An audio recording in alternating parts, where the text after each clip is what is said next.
고대로부터 육지와 더불어 삶의 터전이었던 바다.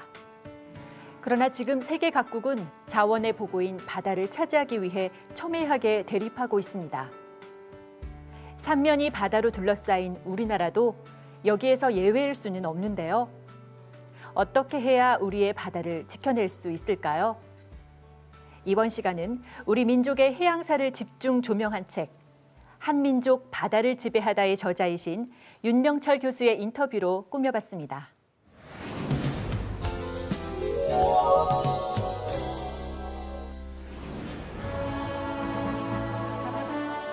한민족 바다를 지배하다. 총 6장으로 구성된 이 책은 고조선 이후 고구려, 백제, 신라의 삼국시대와 고려에 이르기까지 그동안 알려지지 않았던 한민족의 해양사를 소상히 밝히고 있습니다. 또한 저자는 일제와 식민사학자에 의해 조장된 반도사관을 뛰어넘어 대륙과 해양을 누볐던 한민족의 역사를 새롭게 인식하는 해륙사관으로 전환할 것을 요구하고 있습니다. 한민족 바다를 지배하다의 저자, 동국대학교 윤명철 교수를 만나보겠습니다. 네, 교수님 안녕하십니까? 네, 안녕하세요. 네, 한민족 바다를 지배하다 책을 보니까요. 네. 우리 한민족의 역사를 다시 새롭게 인식할 수 있는 계기가 되지 않았나 싶은데요. 네. 네, 먼저 우리가 살고 있는 곳이 대한민국의 중심이고 세계의 중심, 또 나아가서는 지구의 중심이라고 하시면서 큰 디자인을 해야 한다고 말씀하셨는데요. 네. 그런 취지에서 우리 역사를 앞으로 어떻게 바라봐야 할까요? 원래 사람이 모든 것의 중심이거든요. 그다음에 민족도 중심일 수가 있고 나라도 중심일 수가 있어요. 네. 그런데 우리는 그동안 그런 중심이라는 것을 잃어버렸죠. 그리고 우리 역사를 해석할 때도 늘 조선시대 이후를 생각한 겁니다. 이제는 우리 역사를 바라볼 때 한반도적 관점이 아니라 동아시아라는 보다 큰 관점, 그리고 더 나아가서는 우리의 생물학적인, 역사적인, 문화적인 모든 경험을 놓고 볼 때 동아시아만이 아니라 범아시아라는 큰 틀 속에서 볼 필요가 있어요. 예를 들게 되면은 서쪽은 미드리스트, 즉 중동 지방이죠. 중동 지방부터 시작해서 동쪽으로서는 사할린 지역까지, 그리고 남쪽은 말 그대로 일본 열도라든가 동남아 일부 지역, 그리고 북쪽은 오늘날의 시베리아라고 그러죠. 남시베리아의 동쪽 지역, 이런 넓은 지역까지도 포괄하는 그런 관점에서 우리 역사를 바라볼 필요가 있습니다. 네, 그런데 우리의 인식이 왜 넓게 바라보지 못하고 이렇게 좁아진 걸까요? 역사적인 배경이 있는데요. 일단 고구려가 멸망하고 발해가 멸망한 다음에는 우리 역사 활동 무대가 한반도로 일단 고착이 됐습니다. 또 한 가지는 조선시대의 문제인데요. 조선시대는 출발할 때부터 외세의적적 성격이 강했습니다. 그리고 정체성이 상실돼 있고요. 그러다 보니까 당연하게 우리는 현실에 만족하게 되고 바다를 멀리하게 되고, 심지어는 압록강, 두만강 이북에서 있었던 우리 역사적 사실마저도 그들은 망각하거나 왜곡시키는 역할을 했었죠. 그리고 또 하나 중요한 것이 있는데요. 역사는 늘 현실적이어야 돼요. 그리고 역사는 특정한 사람들의 전유물이 아니라 모든 사람들과 더불어 살아가야 되거든요. 그런데 조선시대 같은 경우는 너무나 양반들 성략자 위주로 세상을 꾸려가다 보니까 말 그대로 백성들의 삶, 그리고 그들이 가지고 있는 세계관, 역동성, 문화의 다양성, 이런 것들을 의도적으로 왜곡시켰죠. 그러다 보니까 특히 조선시대 이후에 우리는 반도사관 속에 매몰될 수밖에 없었던 겁니다. 네. 그러면 이제 큰 디자인에 연관되는 것이 교수님께서 처음 사용하신 그 해륙사관이라는 용어인데요. 네. 먼저 그 해륙사관에 대해서 설명 부탁드립니다. 네, 해륙사관이라는 용어를 썼을 때 조금 사람들이 생경해하더라고요. 그런데 용어는 언제나 새로운 겁니다. 그리고 그동안 반도사관을 비롯한 많은 용어들이 우리가 스스로 만든 것이 아니라 주변인들에 의해서 만들어진 거거든요.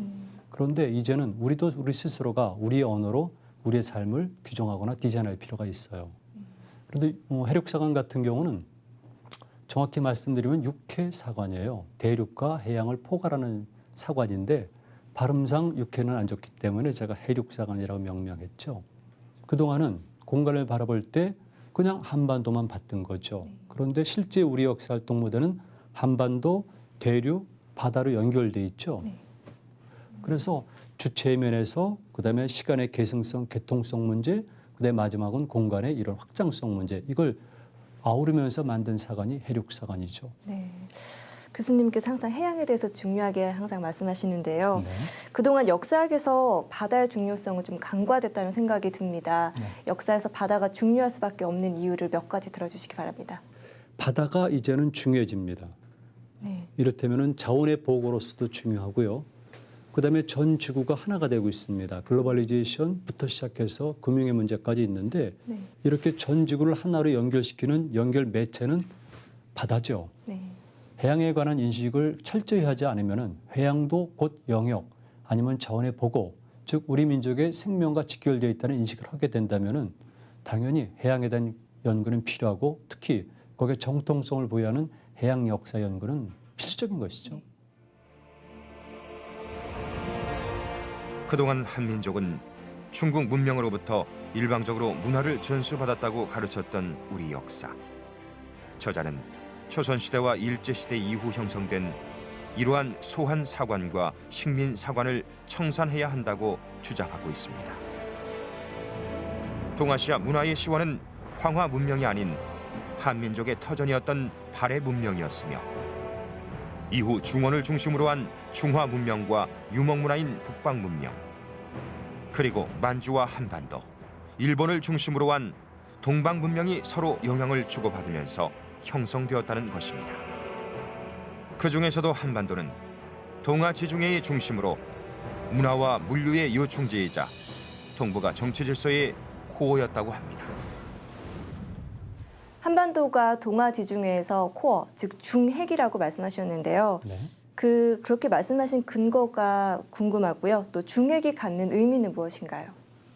동아시아의 환경을 살펴보면은요, 우리를 가운데 두고 우리란 말은 지금 정확히 말씀드리게 되면 우리 민족이 활동한 터인데 한반도를 대체하는 용어가 없기 때문에 제가 그렇게 표현할 수밖에 없어요.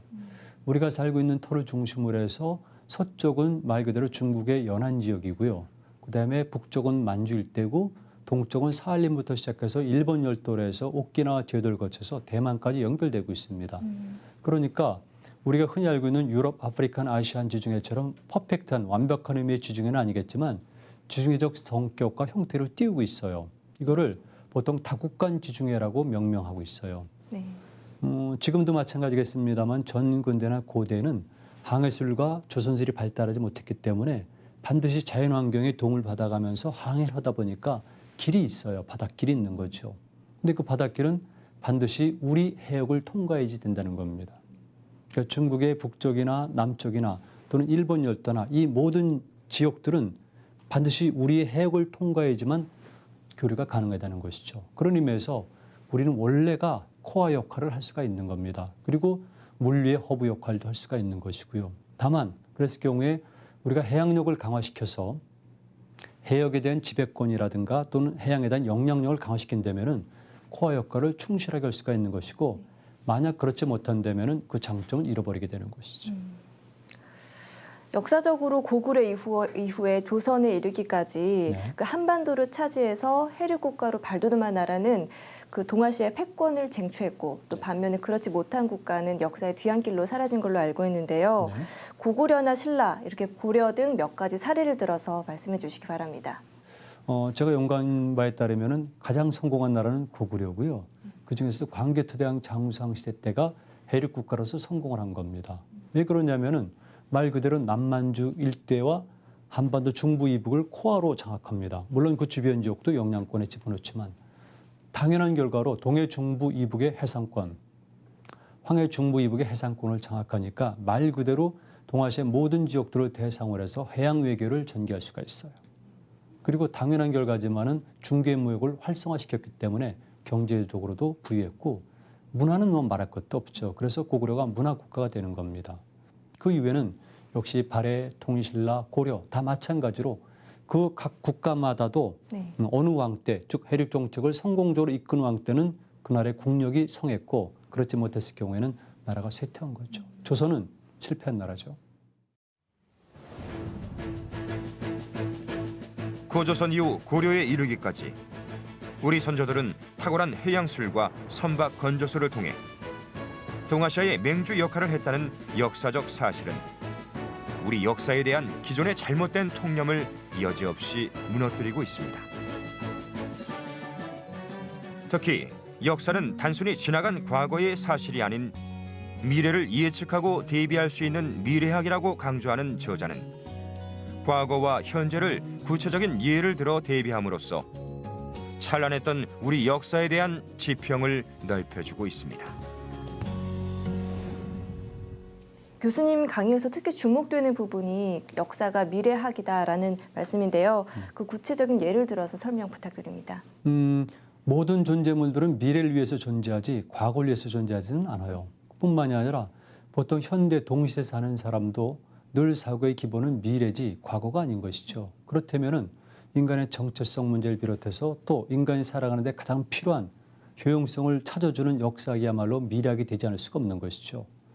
한 국가라든가 집단은 언젠가는 발돋움할 시기가 있거든요. 에포크라고 그래요. 전환점이 될 수가 있고 또는 도약점이 될 수가 있는데 지금 21세기 우리 민족이 처한 현실은 과거의 것을 또는 현실을 문제점을 극복하기도 하겠지만 미래로 도약하지 않으면 안 되는 시기에 와 있는 것이죠.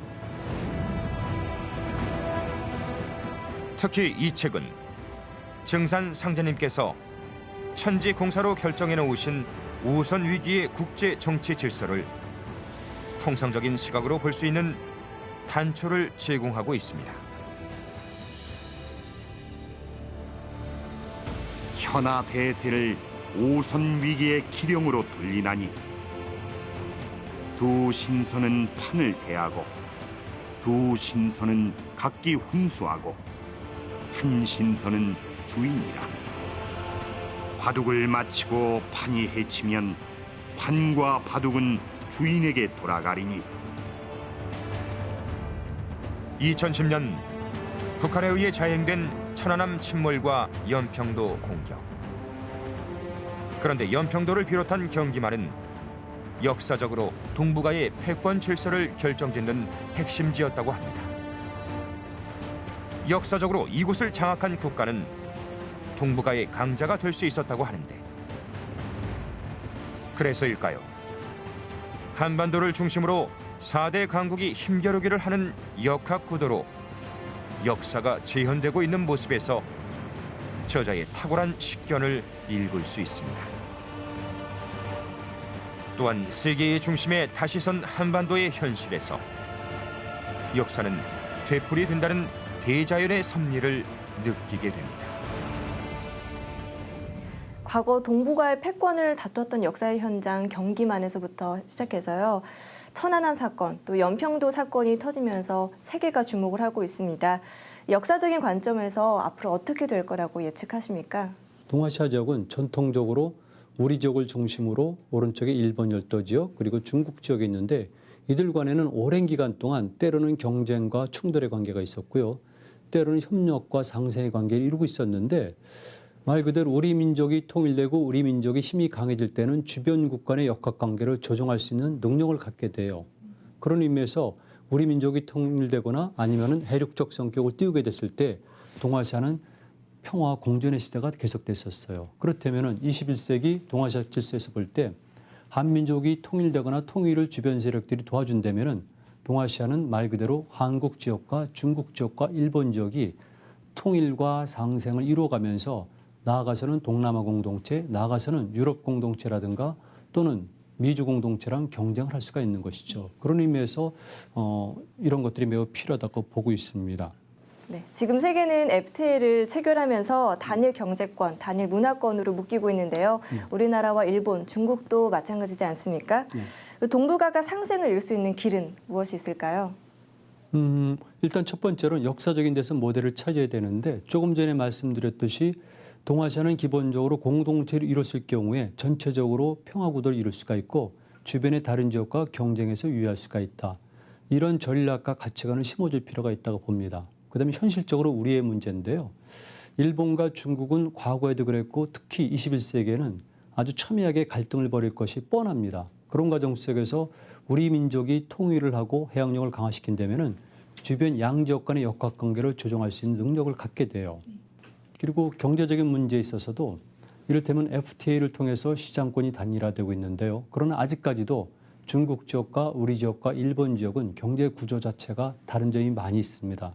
이것이 거의 비슷한 상태로 가려면 학자들의 추정에 따라서는 20년 이후가 될 수가 있는데요. 적어도 그 전까지라면 경제적 측면에서도 예를 들게 되면 산업 구조란 측면에서도 일본 지역과 우리 지역과 그다음에 중국 지역은 역할 분담을 할 수가 있어요. 그런 면에서 우리는 이런 산업 구조면에 있어서도 양적을 절충시킬 수 있는 아주 절묘한 위치가 있다는 겁니다. 네. 교수님께서 그 강의에서 일관되게 말씀해 오신 것처럼 그 해양의 중요성이 날로 커지고 있고요. 그래서 해양의 시대를 맞은 거라고 생각이 드는데요. 해양의 시대를 맞아서 당부하고 싶은 말씀이 있다면 부탁드립니다. 모든 것이 그렇겠지만은 해양 같은 경우도 여러 가지 의미를 갖고 있거든요. 그러니까 현실적으로 볼 때 해양은 자원의 보고이고 시파워가 작동하는 것이기 때문에 우리 민족에게는 생존의 문제가 달려 있어요. 네. 그런데 그것만 가지고는 될 수가 없어요. 왜냐하면 원래도 마찬가지겠지만 특히 20세기 후반부터 해서 지금에 이르러서는 우리가 생태나 환경이란 말을 표현하고 있지만 현실적이고 구체적인 접근 외에도 세계관적인 입장에서 문명의 공존이라는 입장에서도 접근할 필요가 있는 것이죠.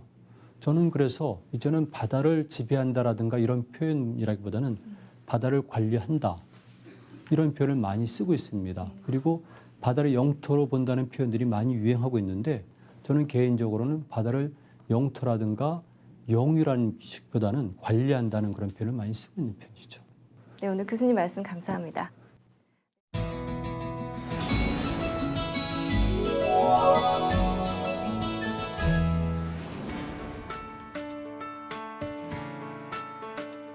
해양의 시대를 맞아 그 어느 때보다 바다의 중요성이 높아지고 있는 21세기.